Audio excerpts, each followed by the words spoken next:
Alright, cool guys. So let's start this off with an accent. Where do you suppose I'm from? Yeah? Yeah, do you think so? Alright, there's nothing more fun than attempting to speak in an accent that you don't actually have, and then being analysed by thousands of people saying that is so inaccurate. So, yeah, I'm gonna move on from that, and boom! Booyah! Back to the Future. Yeah, this shirt makes a little sense, but not much sense. Back to the Future is what it says on the back. It says, the only way to travel through time. It's just a movie.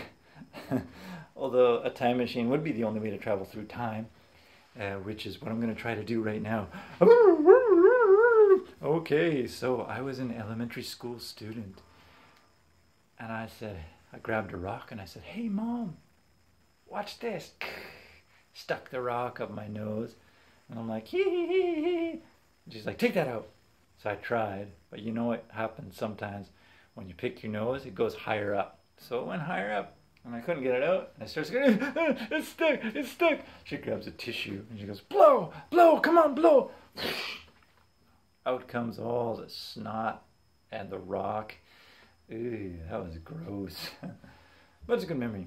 Alright, moving along. Next story. There was this guy. I was in elementary school, about grade 1, grade 2. There's a fellow, the teacher says, "Hey everyone, this is our friend, this is our new student from, oh my goodness, where was it? El Salvador, I believe." And they go, "This is Harnell." Excuse the pronunciation if that was wrong. "Hey, this is Harnell. And he's a new student here, so please be nice to him. He's learning English." There were like English stickers, and there were like there was stuff posted everywhere, like desk, table, bathroom, men's, women's, or boys, girls.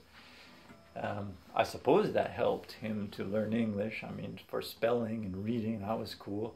Anyway, elementary school. Suddenly, he disappeared. He's gone. Where is this guy? What happened to him? Man, I missed that guy. He was so cool. And he was so, like, tough and strong. Years and years later, I was in junior high. And I was walking home. And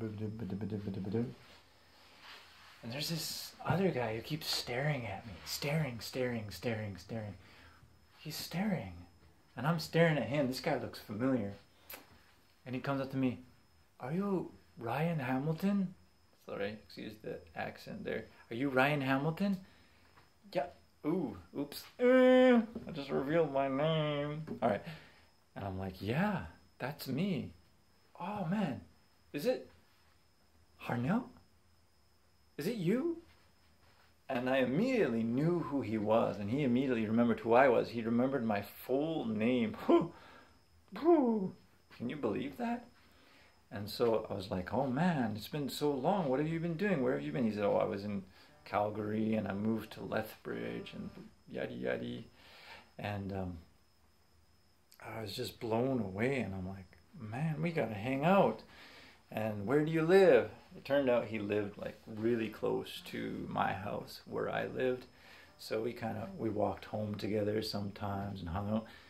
And a year later, he left again. He's like, "I'm going to Calgary again." And he left. And then after that, I mean, he called me one time from Calgary. After that, I tried to call him back one time. I said, "This number is no longer in service." So since that time, every time I went to Calgary or anywhere, I thought maybe I'll meet him again. Every airport, maybe I'm going to meet him again.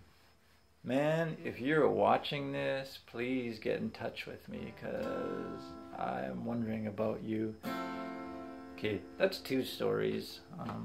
One of them's kind of serious, I guess, and one of them's kind of goofy. So let's go with the third goofy story, where I was working at summer camp, and these 2 guys kind of dared each other. "Hey man, I dare you to drink this soy sauce, a cup of soy sauce." And the rest you can probably imagine. He took the dare. He he was drinking water every 10 seconds, man, after that. And he was not able to travel very far from the washroom because maybe you can imagine. Yeah, that's what happens when you drink too much soy sauce. Also, it was a lot of extra work for the camp nurse. So yeah. And I'll never tell the story about the time I pooped my pants. Or maybe I will. Wait and see. Just wait and see. Goodbye.